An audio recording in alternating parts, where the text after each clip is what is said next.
Hey, hi everyone. I hope all of you are able to hear me and all of you are doing well. First of all, thank you so much for joining us on this stream. And we can already see there are a couple of questions that we have received. So, what we are going to do is in this stream, we are going to take as many questions as possible from all of you, and we'll try and answer them in the best possible way. We have three mentors. So including me, we have total four mentors. So we have Pawan sir with us, we have Debru, and we have Shivam sir with us.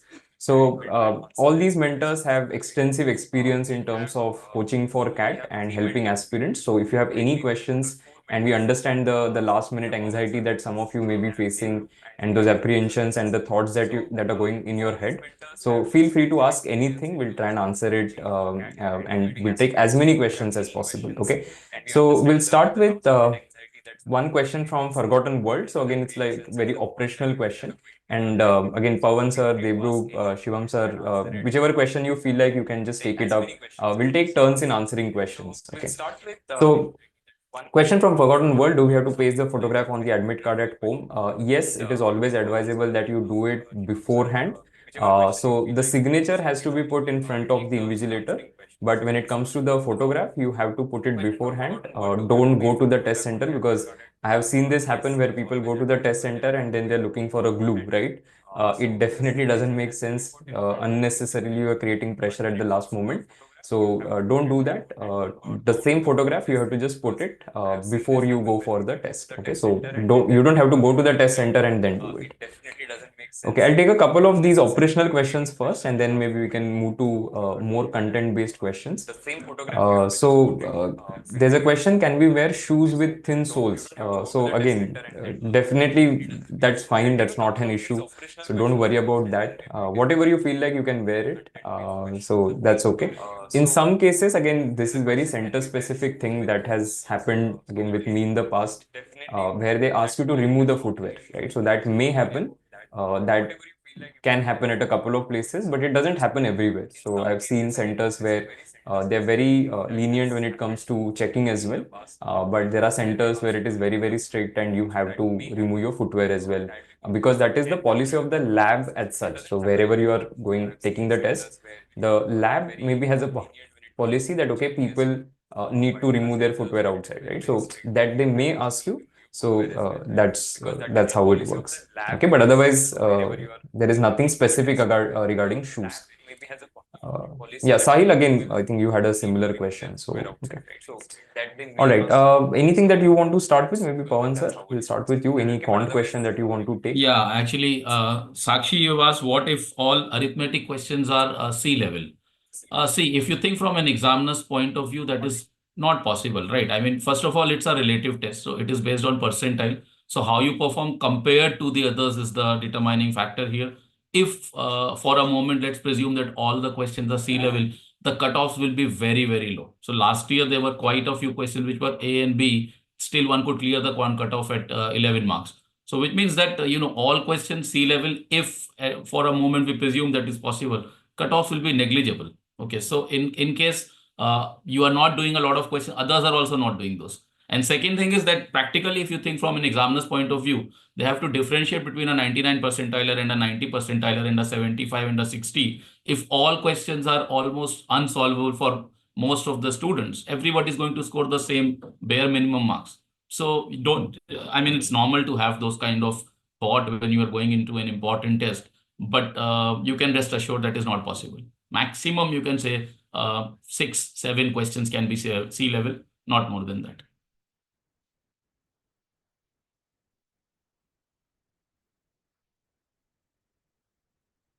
Okay, Devru, do you want to take any questions? 6, 7 questions can be C level, not more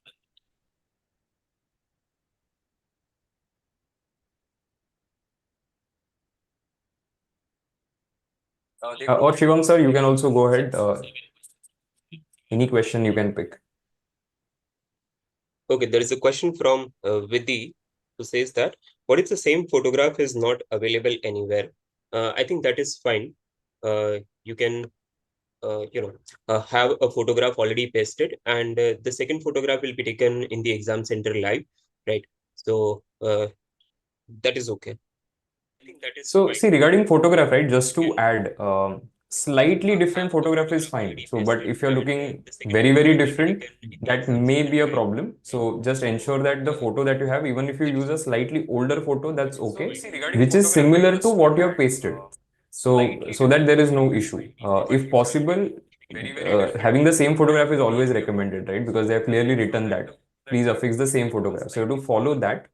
Now some people are saying that I don't have that copy, etc. If you have the photo that you uploaded, right, the old JPG or whatever, you can just go to any of the nearest stationery shop and just ask them for a print, right? So that's what you can do. You don't necessarily need to have the old photograph as such. So I think that's a very logistic thing. You can just try and figure it out very, very quickly and get the same photograph if possible. That is the recommendation.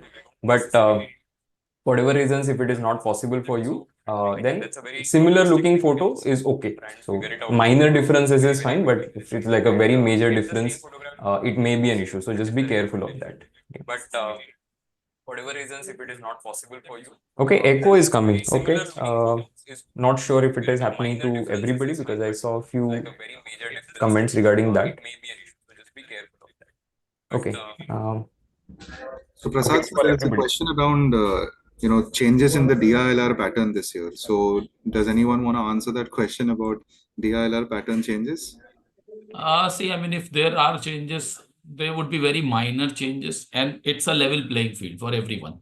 Okay, so even though I know that after CAT, people come up with a lot of theories about the changes, but eventually it is not really going to affect your number of attempts in any way, basically. If I take 10 minutes to crack a set or 12 minutes to crack a set, whether the breakup is 5 questions or 4 questions, the core of the set, if I take, let's say, 8 minutes to crack, I'm going to take 8 minutes to crack only. If and Don't go by the number of questions. Like earlier, when the breakup was 6 and 4, a lot of people thought that okay, 4 question sets may be easier. These kind of patterns don't work in CAT. Okay, so you have to look at the set. You have to see how familiar you are with it. Accordingly, you have to attempt. There may be a possibility that a 6 question set has 4 questions which are easy, 2 questions which are not so easy. Do the 4 question, move on to the next set. It is not like you started with the set, you have to answer all the questions from that. Okay, so whatever is the pattern change, it's the same for everyone. It's a level playing field and nobody gets that advantage. Okay, so if you are in the first slot, you don't really have a disadvantage because in normalization, things work out in your favor. So don't be worried about these factors which are beyond your control. Totally agreed. There was a question by someone about the first slot and how to be mentally ready for the first slot. I mean, our advice would be that actually you're not at any disadvantage. You're going to be done with the paper the first. You're not going to be having any build up or anxiety throughout the day as to how the test is going to go. So just go with an open mindset. Just go with a clear mindset. Approach the first slot with no inhibitions about what's going to happen in any of the other slots. There is going to be normalization, like Pawan sir mentioned. Scaling up or down will happen as per the difficulty level of this, slots. So I would say that it is definitely important for you to stop worrying about slot 1 versus slot 2 versus slot 3. The organizers behind the test will definitely take care of the fairness behind each of these slots. Go in with a clear mindset and remember your preparation strategies. Okay, I'm taking a few again questions regarding admit card itself. So see, admit card, if possible, get a color print, right? That is the best thing that you can do. So color print with the same photograph. Okay. Now, if it is not possible to get a color print for whatever reasons, please get a normal black and white print also, as long as everything is clearly visible on it. Because see, sometimes people get prints from printers that are like really old, and it's not clearly visible. There are gaps in between text and all of that. So the as long as everything is clearly visible, you're okay. Doesn't matter what printer you're using. But first preference, color print. Second preference, a black and white print. Okay, so they are not going to say that, okay, just because you got a black and white print, we are not going to allow you.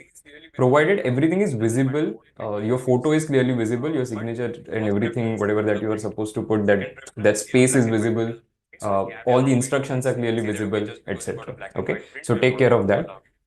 There was one on, do they give a blue color pen or a black color pen during the test? So wherever and whatever experience that I've had, it has always been a blue pen. I've never really got a black pen. I'm not sure if it makes any difference. The way in chess, maybe the black or the white, whether you get which color might make a difference. Here, I don't think it will make a difference. I hope we are used to both. But I don't remember any test where I got a black color pen. Okay, so generally it is going to be blue. Yeah, it's always blue only. Yeah. Always And even got if blue. even if it is black, it should not surprise you. I mean, it just it doesn't honestly matter. Okay. And you should just carry a pen from your side just to be on the safer side if you're comfortable with your own pen. But as Prasad sir highlighted, the color of the pen should not really matter. So Adya is asking what is the appropriate number of questions that we should do right in DILR. See, only right is not going to be sufficient because your score is also going to depend on how many you get wrong after that. So basically, six correct answers should be sufficient to clear the cutoff if you do not have any wrong answers. But you need to understand that one right answer can be balanced by three wrong answers. So if somebody ends up, let's say, getting three wrong answers, then that person would need seven right answers.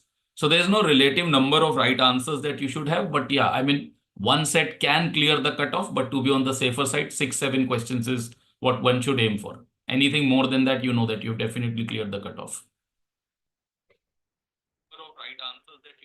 Okay, then there are some questions regarding what you can do with the test interface. So people had asked, can you do Control F during the test?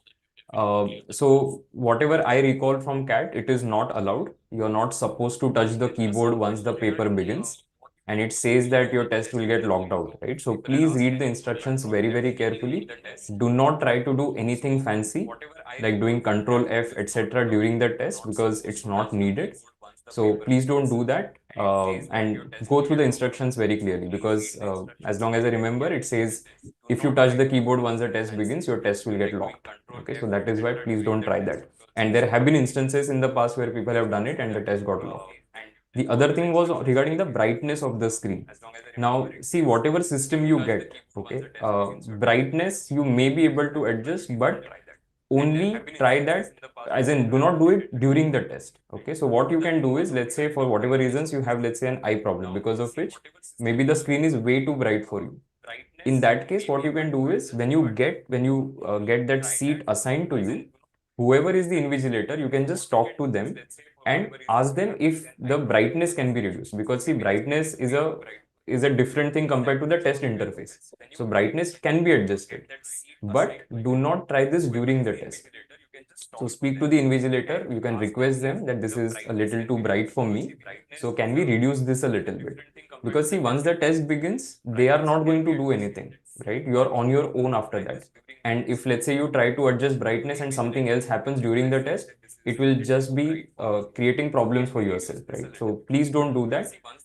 I would suggest that you can just talk to them beforehand, before the test begins, while you're reading the instructions and all of that. That time, try and do it. Otherwise, just don't do it. I mean, you can maybe go a little away from the screen, right? If it's too bright or whatever. So please do that. Regarding again technical issue, also somebody asked, what if some technical issue happens? Will they compensate for time? Generally doesn't happen with CAT, but if at all it happens, your responses are getting saved automatically. Okay, so at the server. So in case, let's say there is a power cut, right? So for whatever reasons that happens at the center, the timer will start from where it was, right? So let's say you waste maybe lose maybe 20 minutes in the middle, your timer will not get affected because of that. So that is how the system is designed. But we'll just pray that none of these things happen at any of the centers and people have a very smooth experience. In whatever years that I've taken CAT, at least, I've never had any problems at my center, fortunately. But yeah, so again, let's just hope that people have a very smooth experience everywhere. In whatever years that I've taken CAT, at least. There is one question on how to choose an easy DILR set. So I'll just give some general guidelines on what exactly you can do while searching for a relatively easy DILR set. You can look at three things here. Number one, you can look at the type of the set, right? Is it something that you can structure, right? Try to understand the data given. So that is number one thing that you can do. Number two is you can try to look at the type of instructions or the conditions that are given. So if the conditions uh, seems to be, something that you can easily fit in the structure, if they are not dependent on the other condition, right, then that can be considered as an easy set of condition, and a set can be approachable. And the third thing that you can look at is type of question. So if the questions are more or less direct, right, once you complete the table, you will be able to answer a lot of questions based on the table that you have created. I think that is an indication of a set that can be selected, right, versus something that you cannot structure. The conditions are difficult to understand and read. And the third is the type of questions might be very open-ended, right? Yeah, Aditya, there is a question where you are saying that how should one approach the quantitative ability section? So should you just look for arithmetic questions, or should you go according to the question pattern? See, I would say that you need to take every question at face value and don't really have any biases towards any topic, that this is what I'm not going to look at, or this is what I'm definitely going to search for in the section. Because if you look at the last few years, arithmetic questions sometimes have been on the tougher side. So don't go with a preconceived notion that arithmetic questions will be the easy. Unless and until, let's say, that you've done selective preparation and you have just focused completely on arithmetic, then obviously it makes sense to look for that. But if you have done at least, let's say, A-level questions of all the topics, there will be, or there should be A-levels from geometry also. So you have to read the question and then you have to take a call. Can I answer this within 2 minutes? If yes, attempt it, irrespective of the topic. So, you have asked me how do I do my quant section. Whether it is quant or DILR, I have never really kept a track of how many arithmetic, algebra, or even for that matter, whether it was a DI set or LR set. I just read the set. If I know how to do it, I solve it. If I do not know, I move on to the next set. So it's not like I'm segregating between DI and LR or arithmetic, algebra, geometry. And I think one should do the same thing. In the first reading, only go for questions which you know. Second reading, yes. I mean, if you are more confident in certain topics, you can try to attempt those questions, but not in the first reading. Okay, regarding test interface, another question is, can you zoom in? No, that is not given. So that option is not there unless they make any changes this time. Okay, but in the past, they have not given that option to zoom in and increase the size of the text. Okay, so it's standard for everybody. And typically, wherever you go, right, the monitor sizes, if you see, they're slightly bigger than the laptop size, the screen size that you're typically used to. So anyway, the font that will be there will appear slightly larger in any case. So, but the zoom in thing is not given. So whatever, again, I remember from the past, zoom in functionality is not there. A lot of people have also asked about pencil and eraser. Now, this is where it's a little difficult to say because there have been centers, and I've got this report from different students. See, all centers are very, very different when it comes to how lenient they are with respect to checking and things, right? So there have been people who have students who have taken pencil, eraser, etc. in the test venue, and there are people who were asked to leave everything outside, right? So you never know whether they will allow or not. 99% of the times you'll not be able to use it. Okay, they will monitor it closely, and it will become a problem if they see you using that. That is why don't try this. See, all of these things, we think that okay, let me try this because it will help me. It will give me a couple of brownie points on that day. That's not going to happen, right? So if you don't have an eraser, that's okay. You can just strike off whatever you have written, correct? I understand the utility in a DLR set, especially which is a multiple case-based kind of a set where you write one case, okay, it doesn't work, so you can erase it. But please don't try this. Okay, so I would suggest that you don't do that because if you get caught, it may be a problem.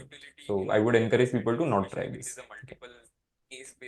There are a lot of questions around, facilities being there or not at the test center to keep your personal belongings. So first of all, you must have all seen our video about the checklist of the things that you need to carry. Once you're going to the test center, you will have dedicated areas where you can keep your belongings. The test authorities will usually tell you that you're keeping them at your own risk, but usually nothing happens within the test center. Especially in my experience, there are designated areas where you can just keep your belongings in a safe space. don't carry a lot of personal items with you. Just carry the bare minimum items that you need: a little bit of cash, an extra photograph, your identity card, your admit card, a pen, a transparent water bottle with sufficient amount of water in it. All of these things you just need to carry, and it should be good to go for you in terms of handling the test center environment over there. There were some questions around there were some questions around test anxiety. Carrying that bottle of water is very important, because taking a little bit of sip of water in between a couple of stressful questions, in between different sections, is a very good way to relax yourself. Take every section as a separate paper. Give yourself a few seconds of time before you're jumping into the next section. These are the basic tips and tricks that you can maintain to ensure that you are not feeling overwhelmed when you're taking the test, that you're not feeling overwhelmed in between the different sections. And that's it. That's the strategy that you need to follow to maintain your anxiety, in my opinion. If anyone else has something to add on maintaining anxiety, because a lot of people are asking questions around what to do today, what to do during the test.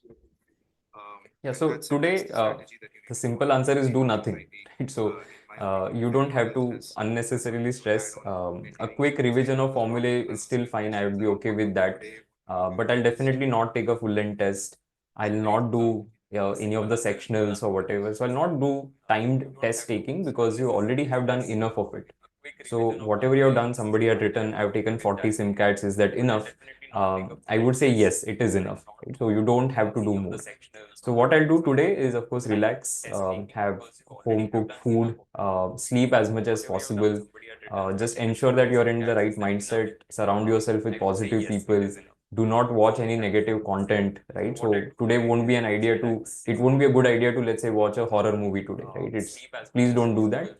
Anything that gives you joy, if there is a hobby, let's say sketching, painting, listening to music, you can do that. So just keep yourself in the right mindset. And a quick revision of formulae won't, it will definitely help, because there are a lot of questions that are direct formula based, right? So you may want to just do that quick brush up, the last minute thing. But tomorrow, definitely, again, nothing, you just show up at the test venue and give your best performance. Very important to gather some good amount of rest, before the D-Day.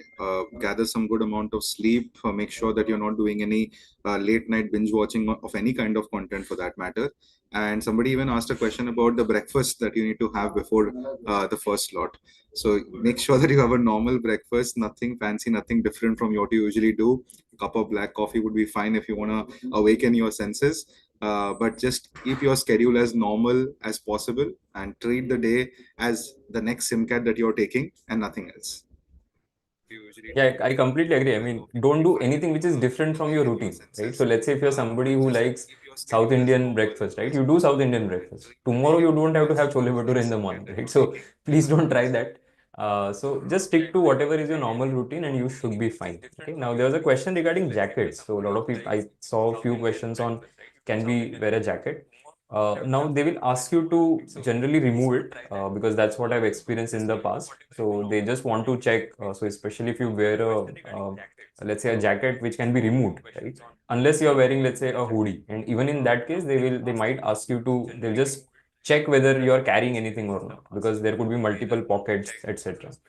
People asked about sweaters. So as long as it's like a single piece, I think it's fine. It's not a problem, because there could be venues where even outside it's very cold, right? So you don't want to have that sort of a feeling before you enter. So you can put on a sweater, that's fine. It's just that they might ask you to remove it at the time of checking. Okay, so but if let's say nothing is found, they are okay. So you can just put it on back and you can take the test. Because I know that some people have that thing, right? That while I'm taking the test, maybe the AC is very strong. And this is, I think, one thing that I learned from my experiences also of test taking, is that always carry a fleece with you, or let's say a sweater with you, so that just in case you realize that, okay, it's way too cold for me, then you can always put it on. So they're not going to object to that. But again, with their permission. So you cannot do anything, or do not get into a fight with invigilator. Please don't do that. Okay. So there's a question here which says, and I'm sure it's pretty tough for all of us to answer that. What to do in the 45 minutes that you sit idle in the lab? I mean, one thing that I would suggest is don't think too much about the paper. I have seen some of the people, they meditate, Some people just stare at the screen and they say that it helps them focus. I basically just don't do anything. I don't think about anything. I just sit and wait for the exam to begin. So obviously, there's not much that you can do, and it's not a great idea even talking a lot to your neighbors, because they may be in a different frame of mind, which might either motivate you or demotivate you. So I would suggest that if you are into meditation or deep breath, those kind of things you've done in the past, don't try it for the first time in the lab, then do it. Otherwise, I would say that just sit and wait for the test to begin. Don't think about whether it will be easy or difficult. And I would want to know if the other mentors have any suggestions over there, because those 45 minutes, I start feeling very, very sleepy, to be honest, because I'm generally in the third slot and it's very, very difficult for me to. So I'm sure others are also facing that problem. In fact, somebody has also written that slot 3, by the time it's 4 p.m., I think Rutuja has written that what are the suggestions of slot 3? It gets very exhausting till 4 p.m. and what should I do? Should I listen to reviews and all of that? So to answer that previous question regarding what do you do in 45 minutes, firstly, as Pawan sir said, right, don't overthink and just be in the moment, right? So as he said, you can meditate a little bit. You can close your eyes considering you're going to be staring at the screen anyway for another 2 hours. So I would not be constantly looking at the screen. I'll definitely read through the instructions, right? I will just check if everything is working fine, my mouse is working fine, my seat is okay, the height is okay, all of those things. And then do nothing, right? Just relax, close your eyes. You don't have to talk to make small conversations with somebody who is sitting next to you. Please don't get into that. So it's okay. I mean, if somebody speaks to you, fine, you can just speak to them. But otherwise, I wouldn't really initiate something because a lot of times people get into conversations regarding what was your last SimCAT score and all of that, which is completely unnecessary, right? It's not going to help anybody. So again, just relax. Don't do anything specific. Regarding so there are quite a few quant questions, right? So there were questions regarding I have written quant in my notebook about 200 questions and all of that, and I'm revising that today. So Pawan sir and Shivam sir, again, since you've taught quant for a very long time, any specific advice on quant that students should do today? I would suggest that just revise all the formula ones. But as Prasad sir also said earlier, don't take a test now to gauge your preparation or anything. Whatever you know is sufficient, whether it's 60% of the syllabus or 90% of the syllabus. How you are going to do in those 2 hours is far more important than what you've done in the past. So you may or may not have scored great in the past. You need to just revise the formula once and analyze each question before deciding whether you are doing it, not doing it, doing it. And one suggestion that you have already been given in the SimCats also is don't try to do the quant section in one reading, because if you try to do that, you generally miss out on some of the questions, and they may be the easiest questions. Okay, questions are in random order, so they may be the easiest questions. So it's very important that you plan a minimum of 2 readings, where your first reading is, let's say, 20 to 25 minutes long. And by the end of that duration, you have seen all the questions, so that you can decide that, okay, which ones I mark for review and I can go to them. But other than that, please don't do any heavy duty stuff today. A CAT is not one of those papers where you need to cram a lot of things. Okay, so you need to have a fresh mind more than anything else. Okay, so make sure that you take adequate rest and don't overdo things today. It's very important. I'm sure Shivam sir, if you have anything to add to that. Yes, 100% agreed, sir.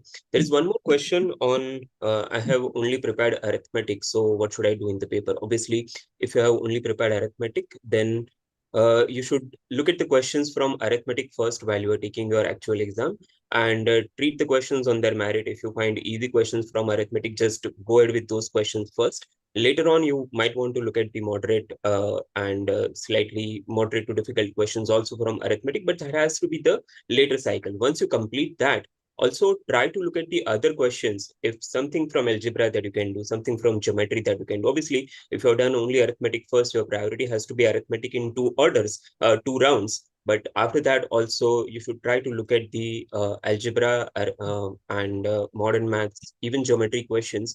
At least if you can do some of those, just in case if it is possible for you, right? One piece of advice from my side for the quant section would also be that please remember to not be stuck for too long into any one question. Oftentimes we tend to overlook how much time we are spending per question for a quants question. So I mean, my recommendation would be that for the category level A problems, don't spend more than 1.5 minutes on that question at max. Move on to the next one and come back to it later. And for category level B problems, maybe you can spend around 2.5 minutes at max for that particular question and then move on. Oftentimes we take some questions to our ego. Oftentimes we feel that we have been constantly doing well in a particular type of problem, in a particular type of subtopic, and we've always gotten them correct in the simcats and the mocks, but in the main exam environment, maybe we are not able to do it. At that point of time, it is critical to remember the overall strategy being more important than your inclination to do a particular subtopic question right or not. So please be very mindful of the time per question that you're dedicating when you're solving the quant section, and make sure that you're solving that you're making a quick scan of the entire paper before you are ready to jump into what is A, what is B, and what is C. Do not follow the straightforward, chronological way in which the questions are addressed. Oftentimes, the most easiest questions could be at the very end. And I'm sure a lot of you who've been practicing our simcats and practicing a lot of mocks would have already followed this strategy. Please remember to do the same during the test taking environment as well. Okay, I'm going to take a question from Khushi regarding size of rough sheet provided. So CAT has started giving booklets now. So at a point of time, you used to get rough sheets, but then they replaced that with booklet. So there is a rough sheet booklet that is given. It's equivalent to, you can say, roughly about 4 A4 size pages. Okay, so back to back, which is what I'm saying, right? So if you have an A4 size page, front back, so if you have 4 of those basically, or you have 8 surfaces to write, the rough sheet is near the booklet is almost equivalent to that. So it's the size is slightly different. So it's a little smaller. It's not like exactly half of also of an A4. So slightly smaller than that, but it is almost equivalent to that. So typically people don't come back and say I needed more rough sheet. So that generally does not happen. So that's typically the size that will be there. Regarding question from Jainish, I was not able to study in last 2 weeks due to my college exams and I'm in slot 1. What should I do today? Nothing much, right? So as we said, the advice is more or less same for everybody, whether you had taken a lot of mocks or you took fewer mocks. Please revise maybe a little bit today. You can go through quant formulae, and that's about it. So don't overdo anything now because it's not going to help you much, right? So cramming, as Pawan sir also mentioned, CAT is not a test which requires you to cram anything towards the end. So I'll maintain my mindset and my focus and all of that, rather than just worrying about whatever has happened. See, whatever has happened has happened, right? There is nothing that we can do about it. So just focus on what we can do today. Okay. Bhakti, I'm able to score in VRC and DLR, but unable to do in QA. Please guide at this point. I just want to clear the sectional cutoff. And I'm sure that a lot of you have question for each of the sections like that, right? As to how do I clear sectional in VRC or quant or DILR, correct? So again, see, when you look at the past data, VRC, typically sectional cutoff is going to be somewhere equivalent to, let's say, doing 2 RCs, right? So if somebody does, let's say, 2 RCs correctly, you can, and let's say assume everything is correct, you can clear the sectional cutoff. In DILR, that is 1 set. So last year, we know that if you do 1 set correctly, you clear the sectional cutoff. And in quant, it would be roughly around 6 to 7 questions, right? That would be needed to clear the sectional cutoff. In some cases, it could be 5 also if the paper is very difficult. But let's put it at somewhere around 6 to 7 questions. So the ABC methodology that we discussed, right? We have discussed it enough number of times in various sessions, that you select the questions that you want to attempt, correct? See, everybody is concerned about how do I clear the sectionals, right? So if the first 5 minutes, let's say in quant section, right? Or sorry, DLR. In DLR, if the first 5 minutes I spend in looking at, let's say, 2 or 3 sets, or all 4 sets, or even if I take 7-8 minutes to look at all 4 sets and decide that, okay, this is the one that is the easiest. If that works out, I would have cleared the sectional cutoff in another 10-15 minutes, correct? Because see, once you have identified an easy set, you will be able to solve it in 10 to 15 minutes. It's not going to take more than that. So somewhere around 20-25 minute mark, you would have cleared the sectional cutoff. So that initial 7-8 minutes, it's still worth it. If you think no, for me 5 minutes will be sufficient, spend 5 minutes. If you think no, I'm not going to look at all 4 sets, I'm going to look at 2 sets at a time and decide which one I should be doing, you can do that also. But just ensure that by the time you come out of the test center, you have done the easiest set for sure. Now the same principle applies to VRC. So RC also I'll have to do the rating that we had discussed during last mile to cat and SimCat suffer and all of that.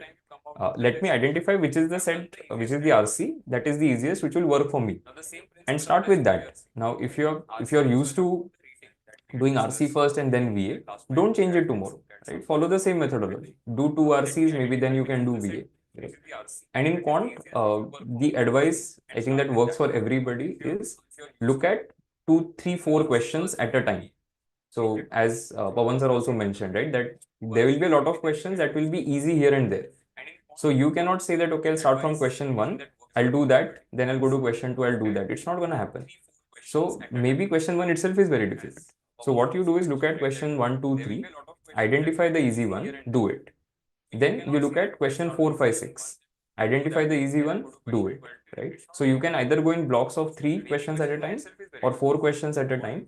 This will ensure that in at least about 30 minutes, you have gone through all the questions that are there in the paper. So it won't be the case that you will come out and say, okay, I could not even look at the last 5 questions. Correct? So just follow these strategies. It's not rocket science, but the execution is very important. Right? See, this advice is available everywhere and with everyone. But the execution is the key. Not everybody will be able to execute it flawlessly on the D-Day. So you believe in the process and the outcome will take care of itself. So don't overthink now, and whatever you're done, I think that is enough. So just accept that, okay, this is the best that I've done so far. Let me now just go and execute. Yeah, you've raised a very important point, Prasad sir. Whatever you guys have been doing so far in all your mocks, don't change the strategy today. Don't change the strategy on the D-Day, and believe in the things that you've been doing all this while and follow that strategy to the T. I mean, last minute changes in your own strategy will not really bode that well for all of you. So it's better to, stick to the strategy which has been working for you in all the mocks that you've been taking. And don't think too much of also about, like, there's a lot of chatter on the common live chat that what if the slot 2 students and the slot 3 students, should they be listening to the conversations that are happening about the slot 1 analysis and the previous slot analysis? Rather, you can choose to do that. It's your call. Personally, it's something that I stay away from. It's something that, if it's something that motivates you, if it's something that inspires you to do even better and gain some more strategies, then you're very welcome to do that. But point is that you should be extremely focused on your own slot. You should be not worried about any kind of what is more difficult, what is less difficult, and all of that, and just focus on your slot and how you best can execute, like Prasad sir mentioned, your defined strategies during the test taking environment. So that's a very, very good point to remember, for the D-Day slot taking in terms of CAT. I think I would like to add to that point, because I have seen that question from so many of you that being in slot 2 or slot 3, should you take the feedback? I would say that if minor changes in pattern don't really, make you uneasy, then don't take any feedback at all. Please stay away from the feedback because it can't help you in any way. Okay. For example, like let's say a couple of years back, there was a new verbal question type, fill in the blank. Now, if suppose I'm in the second slot, or even for that matter, let's say I'm in the third slot, and I come to know at 12 o'clock that there's a new question type, fill in the blank. What do you expect a student to do in those couple of hours? I mean, first of all, you would need to know what kind of fill in the blanks. Then what research would you do and how would it prepare you for a CAT level question in 2 hours if it is that difficult? And if it is easy, I will be able to answer it anyhow. So taking feedback from the previous slots never helps you. It cannot help. It can only have a negative impact or no impact at all. So only feedback that you can take is that, was there any change in pattern? And that too, if you are comfortable with that change. If any change in pattern is going to unsettle you, then better go, without knowing about the previous slots. Okay, so as a third slot, test taker, I don't really take any feedback. So I would suggest the same for you, because it can't help. At the last moment, if I know they're asking a lot of geometry, my focus should be on reaching the center on time, rather than picking up the geometry formula and trying to revise all of them at the last moment. Okay, so those kind of things don't help in CAT. Please stay away from the feedback. Yeah, just to add on that, right? So, if let's say pattern changes for some reason, right? So, let's say DLR, for example, you get 22 questions. Now, at the end of slot one, the news is out that DILR has 22 questions. So, people who are going in slot two, just having this piece of information that, okay, there are 22 questions in DLR is useful. As Pawan sir said, that if the format changes and you get to know that, at least mentally you are a little better prepared. But knowing anything about the distribution of questions, 5 questions from geometry, 3 questions from arithmetic, or 7 questions from algebra, that will just unsettle a lot of people. So I would not look at that too seriously. And what sources to again look at, I would say only IMS. I'm not going to, of course, say any other source, that's obvious. But also because we believe in only sharing the information that will really help people, right? So the first take that we do immediately after slot one covers only pattern changes if anything has happened or if any major difficulty change has happened. So last year, slot one, everybody came out and said quant was very, very difficult, very lengthy, right? Now people who are going in slot two just know that bit, that okay, paper is difficult. How difficult, they don't know. And you listening from somebody that paper is difficult versus you experiencing it is a different thing. It's just that, so even last year I was in slot 3. So when I went for the test, I knew quant was difficult in slot 1 and slot 2. That I knew because I had seen that, right? But when I started solving, I truly understood and appreciated how difficult it actually was, correct?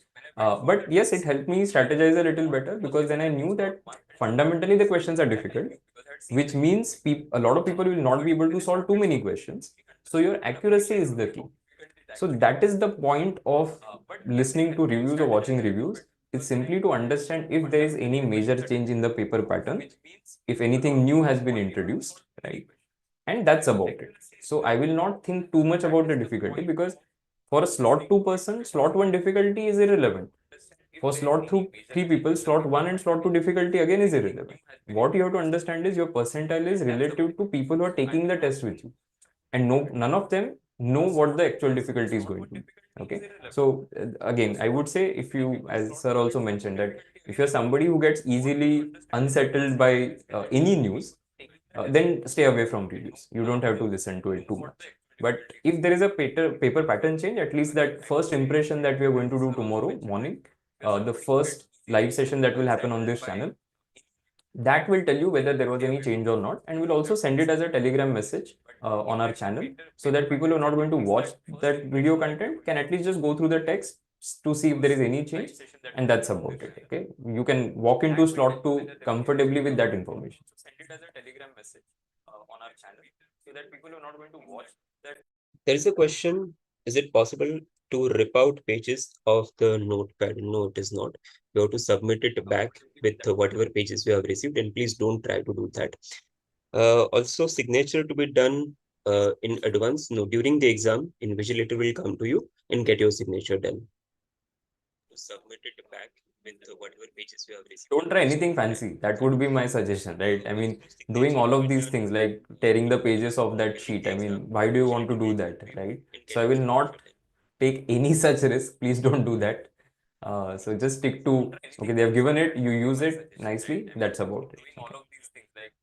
Anything to choose DLR set. Okay, so anything on DLR sets that we specifically want to discuss right now? I think we have discussed the approach anyway, but anything additional to that, maybe Shivam, if you want to add something there. Anything on DLR sets that we specifically want to discuss right now? So how to choose DLR set basically? So the ABC methodology that we have. So what are the things that people should look for before they decide on the DLR set?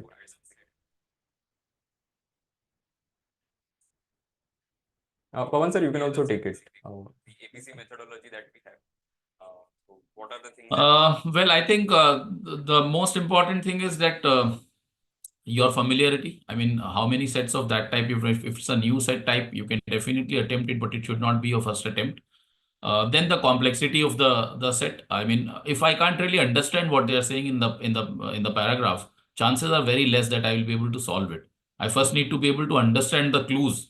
So if I don't understand, and after understanding the clues also, there are a couple of things more which I do as a test taker. I always look at the data. Will I be able to manage it without the calculator? or I will have to use a calculator for a lot of questions. And I also look at two more things. One is whether a lot of questions have none of these in the options, because then that means that I can't really use any hacks over there. And second thing is that how many TITA questions are there, and how many questions have additional information. Because if a lot of questions are giving me additional information after solving the core, I will take extra time per question also, which means my initial estimate is that probably this set cannot be done in 10 minutes. So let me not start from here. Okay, so I think these are the criteria which I use, and basically what you have been doing in the past, don't try to change it a lot today. Okay, because if you implement any changes, you have to test those. Everything is not, for everyone, same thing is not going to work. So you need to try it out, and because there is no time to try out things now, so as Devrup sir had also said earlier, that whatever you have been doing, stick to that now. Be a little flexible. Don't be very rigid, because if there is any change in paper pattern and I'm not really open to that change, then it would affect my performance. So you need to be a little open to changes in paper pattern. But if not, if it's the same pattern, please stick to what you've been doing and what has been clearing the cutoff for you. Okay, a few again logistic related questions. Can we carry a transparent cardboard in the hall to keep the paper on it and solve? No, it's not allowed. You're not supposed to carry anything additional. So you'll not be able to take it inside. Okay. And there was a question on how to just mark the theta in QA. Okay, now, so see, when you look at putting answer of any theta question, and you don't know the answer, you haven't solved it, it's going to be playing pure lottery, right? So you never know what is going to happen out of that. So for example, if the question says how many positive integral solutions exist for it, and it's a theta question, what will you do? Either you'll put 2, 0, 1, 2, 4, something like that, right? So just put it and pray to the God that, okay, help me in this particular situation, and take my board to the other side and give me those 3 extra marks. Anyway, there is no negative, right? So you're purely playing lottery here. Nothing is going to happen. So just mark something. But please also read the question before you mark. I mean, if they clearly have mentioned that, okay, there is some information which says that there will be at least, let's say, one positive integral solution, and then you're marking a 0. That is stupid. So at least I'll read the question. I may not be able to solve it, which is fine, but I'll just put some number and it may work out, right? So that's about it. I wouldn't add anything to that. What clothes? There could Sorry, be yeah. some clues, right, in the question also sometimes. Like, there are two speeds given, a 20 and a 80. The answer is going to be between them. So there's no point in marking something which is more or less than that range. So focus on, anyway, first of all, remember that you have to mark those theta questions. I mean, they are just low-hanging fruits for you, which are not going to have any, punishment or penalty if you, leave them behind or get them wrong. So definitely make sure that you're marking them, and take some subtle clues from the question. Usually, I've noticed that whenever these questions are there, like the one that Prasad sir mentioned, how many integral solutions are there, or how many solutions exist, and they'll give you some complicated, algebraic plus logarithmic relationship or something like that. The answer will usually lie in the small ranges. I'm not saying that this is going to be 100% the answer, but the answers will usually be 1, 2, 3, something like that, on the lower side of things. Of course, these are just estimates that we are taking. We're not recommending that this is what you need to actually always put out. It's basis our experience of taking a lot of quants, questions. But yeah, refer to the subtle clues. Definitely attempt the theta problems, and be sensible in terms of what numbers you're putting, basis the conditions given in the questions. But Yeah, regarding clothes, a lot of people have asked questions. Very simple thing, wear what you normally wear, right? So again, don't try anything fancy tomorrow. Something comfortable, right? Something that is fairly loose, not very tight, things like that. And again, no fancy jewelry and stuff. If you have earrings or whatever, you can wear that. That's typically not a problem. But if they raise a concern and if they say that you have to remove this, you have to remove this, right? So then don't sit there and argue with them that, okay, I want to wear my earrings, right? Or I want to have this nose ring that I have. Please don't argue with them. So anything To that you add normally to wear, this, jeans, trousers, t-shirts, shirts, whatever it is, uh, feel free to wear whatever, and as long as you're comfortable in it, that's fine. Mansi, I answered that thing sometime back regarding sweater as well, that you can carry it with you as an additional thing. If you feel like, you can always put it on. If you feel that okay, you don't want to wear it, you can take it out. So that's okay. But you can take it with you to the actual test venue. 90-95 percentile colleges without sectional cutoff. Okay, so today we are not going to discuss these things because we still have enough time for that. CAT will get done. Then response sheet will be out mostly December first week sometime, going by the past trends. Post which you will know roughly how much you are scoring and what is the predicted percentile. At that time, yes, we'll comment a lot about colleges and all of that, right? So, but right now it's, again, we are overthinking. So don't do that. One thing that I would like to add to what Sir said just now is that don't wear something new. Many of us keep new clothes or something that okay, it's an important day, but new clothes may not fit properly. They may not be very comfortable, and during the paper you only want to focus on the exam and on nothing else. So please don't wear anything new. You have something which you call your lucky charm, etc. You can wear that. Otherwise, just wear comfortable clothes. Okay, don't try and go for very fancy things. Don't try to go for anything new. Handkerchief and etc. is okay, but don't put anything on your body that is new, because if it doesn't fit, you won't be comfortable. For very fancy things, I just wanted to add one thing regarding jewelry. I had my personal experience at one of the exam center. I was asked to take off the jewelry. So some of the test centers might do that, and that is why it is advisable to leave the jewelry that you are wearing at home, because otherwise at the exam center, if they're just in case if they're asking you to take it off, you might not find any safe place to store that. Okay, there are no lockers available. You just have to put your belongings in the common area. So based on the personal experience, if possible, leave all your jewelry at home, especially if they are made up of precious metals. Okay, there are no lockers. Okay, somebody has asked, how do you calm anxiety? So, see, वो जो है ना कि गला सबका सूखता है, so डर सबको लगता है. So that is normal and expected. Everybody, right? Everybody, whether it is a 95, somebody who is expecting a 95 or a 75, 85, 99, 99.9, everybody has a little bit of anxiety, the test day anxiety that is there. And it's good to have a little bit of that because it helps you to improve your performance, right? See, even when you look at, let's say, football players and cricket players, they also feel on that day that, okay, there is some bit of anxiety, right? They don't know how exactly things are going to be. But once they are there, right, they play their natural game and then they adjust to whatever is happening. Correct. So you just have to do this, you have to follow the same principle basically. Now, regarding today, if you're asking me, I will say that definitely your food, right, the nutrition that you have, that makes a difference. So I will definitely not go to, let's say, McDonald's today and have a meal right there. That's not what I would recommend, because sugar generally affects the mood as well for a lot of people. But if you think that no, let's say if I have something which is sweet and homemade, like let's say a shira or something, and that is going to put me in a positive mindset, please feel free to have that a little bit. The other is going to be, as we also discussed initially, is the sleep.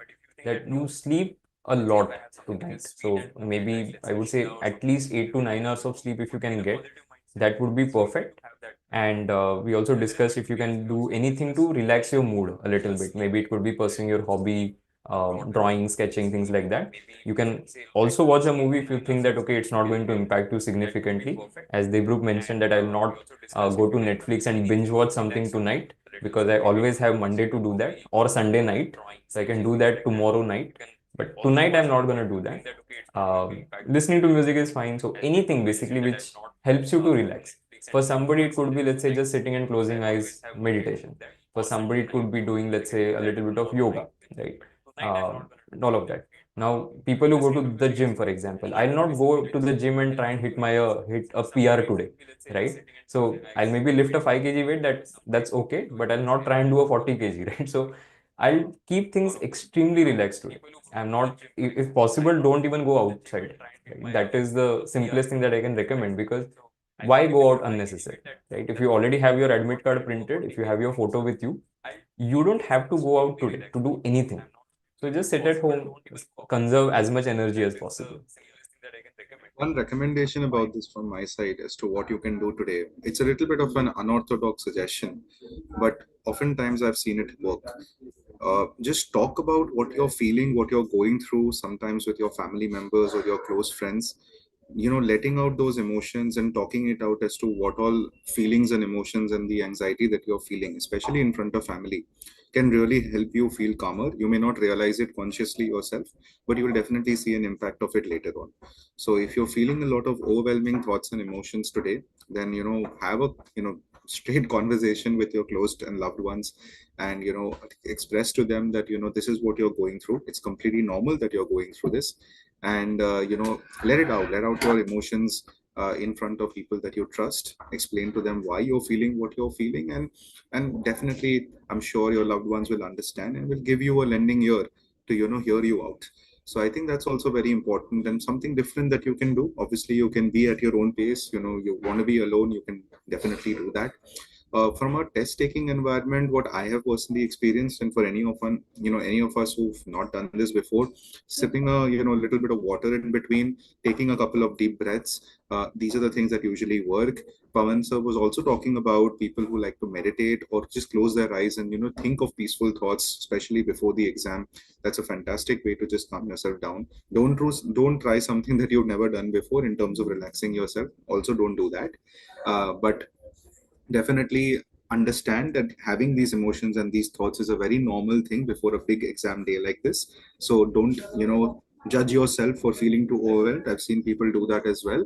And once you're having these emotions, try to find out the right outlet in terms of how you want to manage these emotions. So that's very important for all of you. Yeah. Okay, I can see a certain few questions here, whether you can wear a watch or you can carry your wallet, or water bottles you can carry, or jackets. Jackets sir has already answered. And I'll tell you, even in your instructions, it's written as per the IMS instructions, nothing of this sort is allowed. You might come to know, from certain centers that they did allow, but that is lacking on this, on that center's part. The invigilators have not really done their duty properly. Otherwise, if we go by the instructions, you are not allowed. You can't wear any button jackets. You can't, even at certain centers, they ask you to take off the shoes also. Water bottles, you are not allowed to take inside the lab. You are provided water if you require. And you can't really wear watches also. And wallet also you can't take. You have currency notes, they'll allow you to keep it in your pocket, especially if nothing is written on that. But wallet you can't take. Everything else you have to leave outside.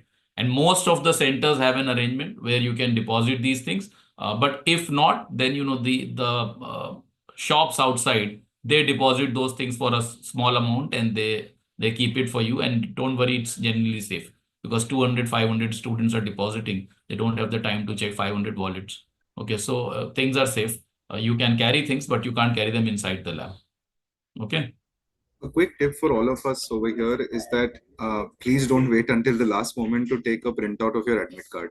I've seen a lot of people do that. I've seen a lot of people take a printout of their admit card right outside the test center also sometimes. Please make sure that you've taken a printout of your admit card in advance and you have all the things in the checklist which we have highlighted ready in advance for all of you. In terms of the admit card instructions, there's also an instruction that you should notice that you're not allowed to be, you're not going to be allowed to take washroom breaks or bio breaks also unless and until there's something really emergency situation that is happening during the test. So make sure that you have, used up your washroom and everything beforehand. You're completely ready to go because it will be difficult for you to be stepping out during the exam taking environment. So just be mindful of that as well. And definitely take the printout of the admit card in advance. No, one thing that they have done in some of the, at least the centers that I have written CAT in the last 4 or 5 years, the washroom, they create a temporary one inside the lab only. So earlier you were not allowed, but now I think that you can, because I have taken a break. And I would suggest that, as a technique to release tension. So like, for example, if there is a particular section which is very tough, if you take a loo break for 1 or 2 minutes, it allows you to come back and focus. It doesn't affect your performance negatively. So I have myself done that once. And I think that if the washroom is inside the lab, you can use it, but still it's a great idea to use it just before the test so that you don't really need it for the next 2 hours. I wasn't aware of this, sir, that they have created these temporary washrooms inside the labs also I sometimes. think in the ION centers, I think they have done that. If it is some college, then it might not be there. Correct.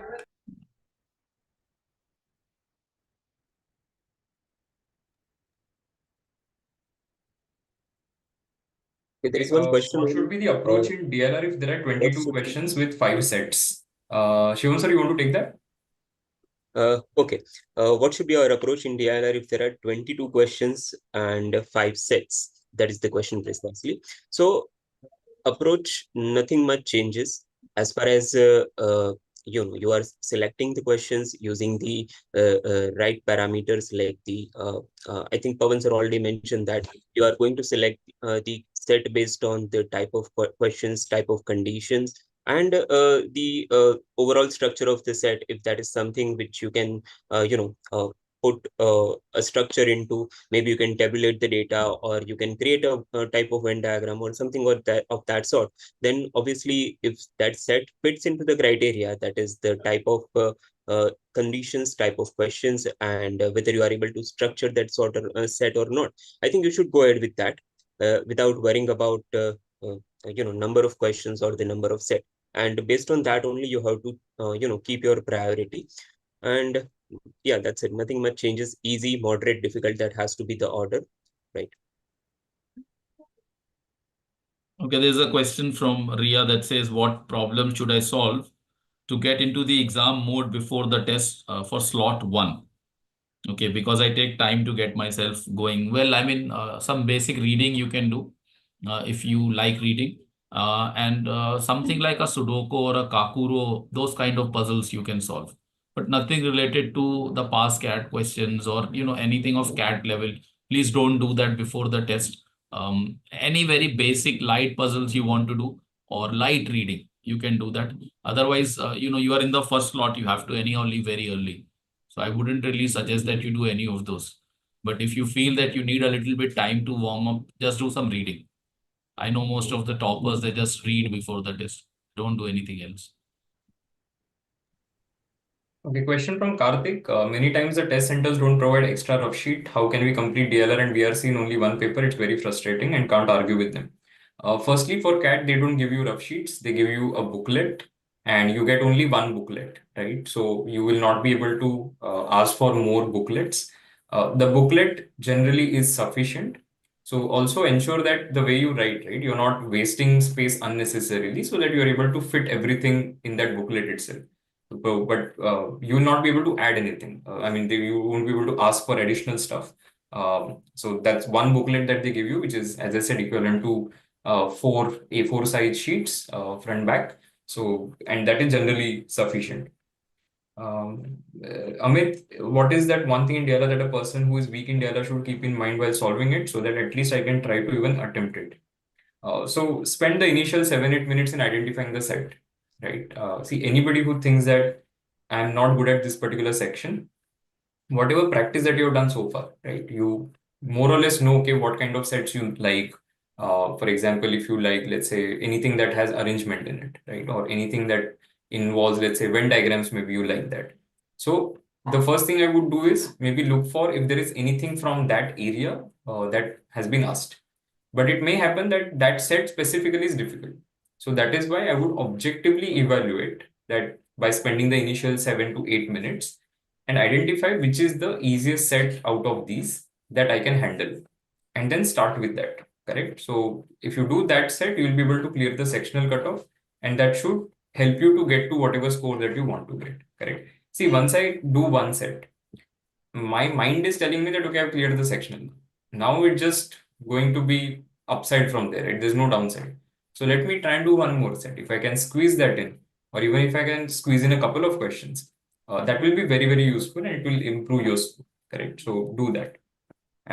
Regarding, okay, can I tear off booklets? We already discussed that's not allowed and you should not try that. Such things might lead to a trouble for you. So please don't do anything like that. Rutuja, how to avoid noise in the exam hall? If someone next to someone is reading RC loudly or making some noise, how to handle that? Again, we hope it doesn't happen. But if it is very disturbing, because I know that there are some people who do that, sub-vocalization. So you can just let the invigilator know if it is too disturbing. Typically, there is no noise at the center, so they at least ensure that bit. But if it is, and if it is disturbing you, is caused by somebody, some other student, you can let the invigilator know, and that should be fine. anything that is outside the test venue is in nobody's control. And then you just have to adjust to that. So see, if you're very focused, you would have also noticed that sometimes you're so engrossed in something that you don't even notice how much ambient noise is there. So if you have the same focus, you'll not be worried about those things that are external to you. So Prasad sir, there were some questions before about some people feeling that their recent mock percentiles are not really working out as compared to what they used to score before. So any suggestions from the panel here about that? I'll just say only one line, and I hope it helps people. The year in which I got a 98.28 on the CAT as a student, I had 55 in one of the mocks as a percentile. Okay. So what you do what you will do in the test, that matters compared to, okay, what has been, let's say, my last 3 SIMCAT scores, my last 5 SIMCAT scores, my lowest SIMCAT score, my best SIMCAT score. Doesn't matter, right? So it's okay. There will be some mocks wherein you don't do well. You have to take everything as a learning experience. And see, that is why we had 40 SIMCATs. 20 proctored, 20 take home. If you have done some of them also, I'm not saying all of them, all of them, great. Even if you have done some of them, you know how to react. If you have done past CAT papers, you know how to react to the situation when you get stuck. What should be your mindset if you realize after 20 minutes that, okay, I am a little slow compared to what I generally am, right? So that is more important. Your percentile is not that important. So don't look at your last few percentiles. It may also happen because, and this we have noticed, right, is generally in last 1 month, a lot of people get serious. And their preparation also significantly goes up. Their scores also start going up. So more and more people take SIMCATs in the last month, due to which, even though you may be doing well, your percentile is not increasing. So your percentile is either remaining same or it is going down. So don't look at your percentiles in the last few mocks. You don't have to worry about that. Whatever you have done so far is enough. Let's just accept that and say, okay, fine. From now on, I'm just going to chill. Right? Somebody had written, I'm cooked. So there is no reason, right? If you've done enough, right, it's okay. So see, a lot of times we get that feeling that, okay, I can do better and whatever, right? The point is, you will always have that feeling. Right? So, but you cannot constantly keep thinking about that, because then otherwise you lose the sense of what you already accomplished. Right? See, let's consider 3.3 lakh registrations. Right? How many people will actually show up on that day? You know last year's numbers, right? Roughly 3.3 lakh registrations, 2.8 lakh people actually, 2.88 lakh people actually took the test. How many of them would have put in the amount of effort that you have put in? You are a serious aspirant, by the way. By being here, you are showing us that you are sincere. You are serious taker. There are a lot of people who are taking it for the reason that they also don't know. Maybe somebody asked them, your uncle's son has done an MBA, you also go and sit for the CAT. People take CAT for whatever reason, so don't worry about them. In one of the years, I don't remember exactly which one, I think 2017, 2016 or 17, one of those years. I had Pune as my center, so I traveled. And there was one student sitting next to me who, before the test, asked me, can we switch between the sections? Okay. And I'm not making this up. This has actually happened. So you know that there are a lot of people who are there for whatever reason. So your competition is with a few thousand serious takers. That's about it. Your competition is never with those 3.3 lakh registration number that CAT has published. So I'll not worry about that. Okay. So you should be fine with whatever efforts that you have put in. Just do your best. There's one question on is our password required to log into the exam? I think no, they just ask you to enter your date of birth as the password.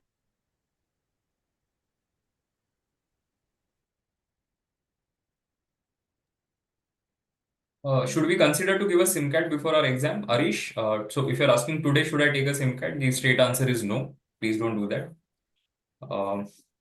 Ujjwal, I got 2 sets right in DILR without prep in CAT 23, but I've underperformed in DILR section in mocks. What should be the approach, or should I just be confident? You have answered the question. You should just be confident, right? So considering you had 2 sets in CAT 23, that tells us that, okay, you're there, right? So in mocks, again, see, it's a function of a lot of things, right? How serious you were while taking the mock, which time of the day you were taking it. Because we know we have students who come and say, I took a SIMCAT at 12 o'clock in the night. Now, clearly, you're not in the best shape while you're taking the test. So that is also going to impact your performance. So whatever has happened, don't worry about that. Just look at what you are supposed to do tomorrow and execute your strategy properly. When do you get the response sheet? Typically, December first week is when it will be out. Can we write anything before the exam like formulae on the rough sheet? I mean, what will you gain from that, right? So in Maharashtra CET, we typically see people when they get rough sheet, they start writing A, B, C, D, E, F, G till M, then N till Z, and they'll write positions. But again, it's not going to help you much, right? So any form of writing will not help you, and don't even write It can be risky, because in it will fact. create a problem for you. So It can in be CAT, risky. there is nothing that you can write which will help you. There's nothing, absolutely nothing. I mean, what will you write? Minus b plus or minus root of b square minus 4ac upon 2. You know it already. So what's the point of writing it? Okay. So don't write anything. Okay, there's a question here that says, is switching to VA from RC a good idea if I feel the RCs are a little tough? I mean, not only in VA RC, any section, if you have started with a question or a set and after 2 minutes or three, depending on what you're doing, if you're doing a RC and after 2 minutes, you would have that realization. You are doing DILR, you might have that realization after 4 minutes. In a quant question, you could have that in 30, 40 seconds only. But as soon as you realize that, okay, this is wrong, or I'm not really being able to crack this, you need to move on. So if you feel that RCs are really tough and you're not getting those, it's a good idea to have a look at the VA. There may be a case where in that particular slot, VA is a lot easier than RC. So if you get all 7 or 8 questions from VA itself, you've cleared the cutoff, CUTC VA only. Whatever you do from RCs then is just going to add to your score. So yes, definitely in VA RC, but in the other sections as well. If you feel it's a tough question, please move on. The only, what I know, I will be able to answer that only. But the only disservice that I can do to myself is wasting time on questions and not doing questions which are new. So that is something you have to refrain from in all the 3 sections. Okay.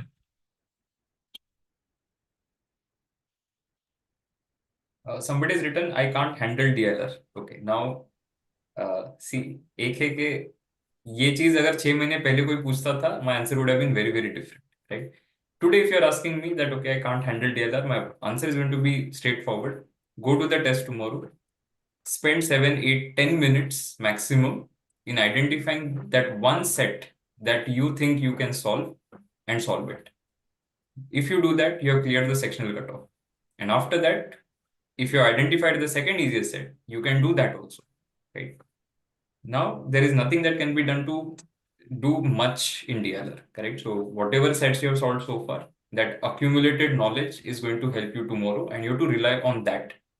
You have to trust yourself that, okay, I can do this set and do it. Because nobody feels 100% confidence, right? So there will be a lot of people like you who will say, I can't handle VRC, I can't handle QA, but you have to do just enough tomorrow so that you get to the score that you want to get. Okay, that's about it. You don't have to fall in love with the test. Okay, there are the people who are in the panel. We ended up falling in love with the test, and that is why we are doing what we are doing. You don't necessarily have to love the test to crack it. Keep that in mind. In fact, we have a lot of students who, after they get into B school, whenever they talk to us, they say that CAT was so overrated, and I took so much pressure when I was preparing for the CAT. But then I realized that B school was a completely different animal, right? So there are a lot more difficult things in life that you will encounter. This is not the most difficult thing. So don't worry. And again, a lot of tips also, even if we give them right now, it's not going to help you as much, right? It's more of a validation and confirming what you already know. So just go and execute that properly. Any tips for RC? Ridhima, again, we have covered RCs also extensively in past sessions, but take interest while you're reading. Right? So read as if you are going to explain it to somebody. So after every paragraph, if you take a very short 4 or 5 second pause to understand what you've read and just summarize that for yourself, that okay, in this passage, this is what they're talking about, and then I move to the next paragraph, right? That itself will create a small difference to your comprehension, right? See, why I'm saying small difference is because you should have ideally done it over the last 5-6 months. Now there is nothing which will significantly change the outcome because it's not a magic pill, right? So, but just try to take interest, try to identify the right RCs. If you see something is very difficult, I'm not able to understand anything, stay away from it, right? So, in one of the cat passages was a British folk music, right? It was very difficult to read, but people who realized that okay, that British folk music passage was the last passage that you should solve were the ones who had good outcome. So it's about solving the questions that you are supposed to solve and uh, ignoring the questions that you should not be solving. So stay away from such questions and you will still have a decent outcome, because there will be thousands of others who will fall into traps and who will end up spending time on the difficult problems. Ultimately, it's a relative assessment. Okay, it's not only about your performance, but it's about your performance relative to others. So factor that in while you are taking the test. Khushi is saying that she is not able to handle any more anxiety. Bas ab rona aa raha hai is what she's saying. Khushi, I feel you. I completely understand the emotions that you may be going through before the CAT. Remember, it is just a test. Remember that it is not the end of your entire journey in terms of your management education dream. There are a lot of opportunities that you will find your way. As Prasad sir said, people often overrate the test in itself. Yes, it is important. Yes, it opens the gateway for you for a lot of colleges. And keeping that in mind, give the exam with utmost seriousness. But don't take the feeling about it more than what it needs to be, right? It will just hamper your performance at the end of the day, and we all don't want that. So take it one step at a time. Remember that you don't have to top the exam by scoring all the questions and getting everything right. You have to be strategic in the way that you approach the paper. And remember the advice that all of us have given you about the sectional cutoffs, about the minimum number of questions that you need to at least target so that you're able to clear the sectional cutoffs and keep that CAT dream and the IM dream alive. But it's okay. We get the fact that you're feeling very overwhelmed. That's why don't study too much today. Just take a chill pill. Do the things that give you calm and peace today at least. Revise a few things in quants in terms of formulae if you want to, but it's all right. We understand the emotions that you're going through. Keep in mind that you are only looking forward to that one slot in which you're a part of. Don't be distracted by what others are saying to unsettle yourself, and make sure that you're giving in your all the best, all the very best inside the test taking environment, so that once you come out of it, you don't feel that, oh, I could have done this, I could have done that. Like, give it your all so that you are coming out of the exam regret free. I mean, that's also very important, because you must have put in a lot of effort before the test. Make sure that you're coming out of it regret free. That's very critical.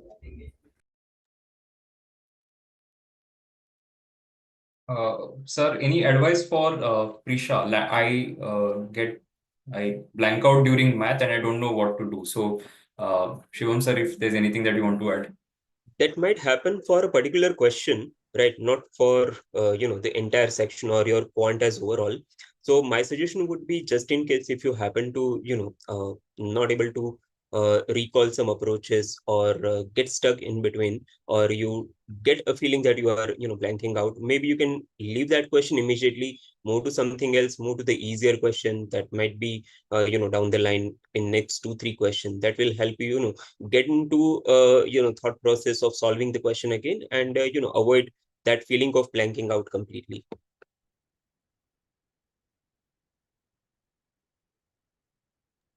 When do we get to know the results? Okay, so this is how the things will flow. You have CAT tomorrow. Generally, in December first week, CAT, the IMs will release an official document, which is basically the response sheet with your whatever. They will mark it whether you got it right or wrong. Post which you'll be able to calculate your score. Now, there is a window in which, if there is any objection, people can raise objections. And for that, there is a form that they will open up. So you can say, okay, this is the rationale behind why I'm raising that objection.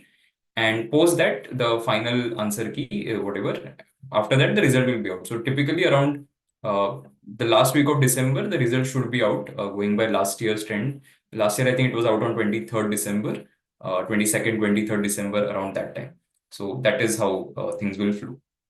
But you'll get to know how much is your score, if that was the question.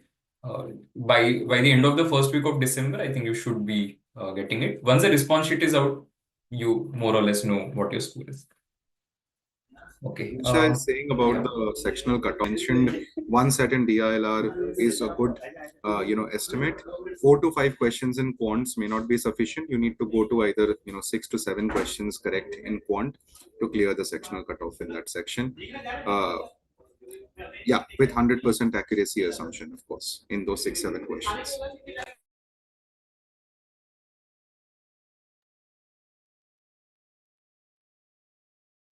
Aditya has asked something, and I'm going to take it in like a fun element.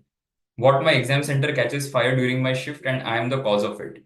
I hope it is caused by the fierceness that you showed during the test and how fast you're going at the speed of flash, maybe while solving the test, because of which the things catch fire. But I hope it doesn't happen and they have fire extinguishers there. So things are taken care of. But I like the mindset. Okay, there was some guy who had written that ये सब छोड़ो क्यों tension ले रहे हो मस्त chill करो. You should have that sort of a mindset that if you can laugh at yourself and laugh at the situation, even though the situation is bad, I think that's the right mindset to carry when you're going into the test win. So good job on that front, Aditya, for relaxing the mood for everybody.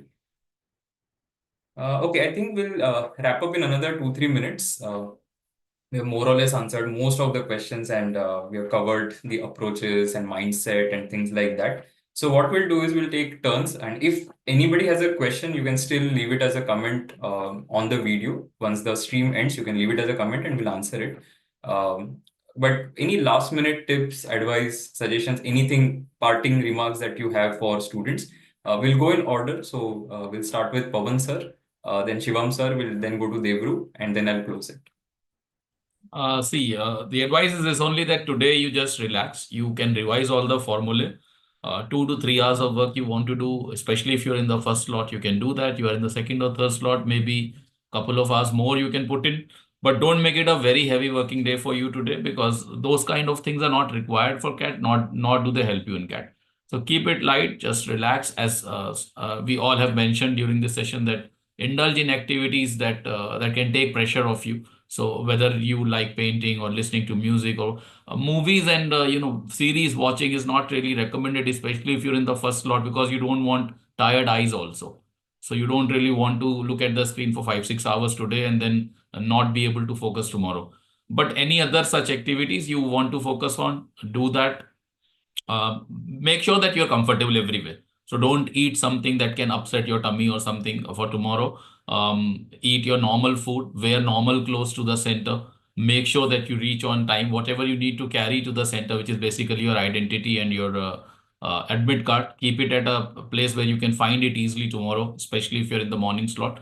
And leave, presuming that you may not get the ideal traffic on your way. So you might have a little heavier traffic. You need to plan for that accordingly. You don't want to miss out on an opportunity, right? So you need to leave timely, and just go and do your best over there. What you do in those 2 hours matters. Many of you have said that we've not done well in the SimCATs, this and that.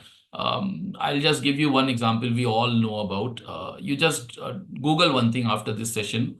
How was the Indian cricket team playing before the 1983 World Cup? And how many times they had beaten the top teams in West Indies. And also, to add to that, what happened in the West Indies tour of India after the 1983 World Cup. So you would understand that India won the World Cup. So what you did in the tournament, that matters, right? In that tournament, India outplayed West Indies twice. After that, India was blanked by West Indies in home conditions. So it is not like you have to be better than the other person. You have to know everything to do well. What you do in those 2 hours is what matters. So just go and give your best shot. And, if nothing works out at all, you know that anyhow you're not doing anything. It's a MCQ. Go for the answers then. If I know that I'm not getting 5 answers also, just randomly mark and see. You might turn out to be lucky in that case. Okay. So best of luck, all of you. Don't take tension and relax and go and give your best shot. Please don't take feedback from the previous lots. Yeah, Shivam sir. Okay, I think Pawan sir has summarized pretty much in terms of what you should be doing today, what you should be preparing, what you should be watching and not, and what all you need to carry in the exam center. So I think I'm not going to repeat the same thing again. He has summarized it in a very decent manner, and that's in fact a lot of inputs that you can have. Now, I would just say that believe in whatever you have done till now in terms of preparation, right? Any last moment preparation or anything for which you are taking a stress unnecessarily on the last day and on the day of the CAT is not going to affect too much. It's only going to, deteriorate your mental situation from here, right? So make sure that you are believing in the preparation that you have done and not just what you are doing in last 1 or 2 days on the day of CAT or maybe a day before it, right? So just be confident about what all preparation you have done till now, and try to give your best shot tomorrow, and just ensure that even if something uh, is not clicking your way, it's not going your way during the exam, you will still have some easy questions to fall back to. You can search 4 to 5 easy questions in each and every section and just try to do that. That will help you clear the sectional cutoff. Just in case if you find one of the section too challenging, it will still have those easy or easy to moderate question. I mean, you cannot get a paper with all 20 or all 22 questions which are difficult in the section. That can never happen, right? So just in case if you're not able to do anything in first 5-7 minutes, just understand, remind yourself that you will still have those 5-6-7 easy questions which you should be able to do in that particular section, right? All the very best, everybody. I'll go next. So my last parting thoughts and advice would be very simple. Number one would be don't think that anything is up against you. Don't think that anything is unfair for you. The paper is common for all the people who are taking that particular slot. Everything is common for those test takers. So nothing is, being considered unfair or, at an advantage for anyone. Don't go into that kind of negative mentality before and during the test. And the second piece of advice is pretty straightforward. Karm karte raho, phal ki chinta mat karo. So right now you have to maintain that mentality that you don't have to think about the result right now. Give it your best shot. Do your duty, do your karm right now, basis the strategy and the preparation that you've developed over the last few months for your CAT prep. And I'm sure the sweet fruit, the sweet phal will come out eventually. You don't have to think about it right now. So all the very best and take care. Yeah.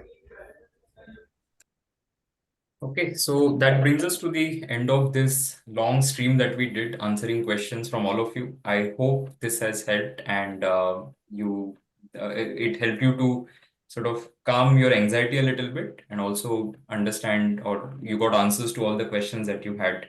Again, all of them have summarized it perfectly, but just to sort of conclude, wish all of you all the best.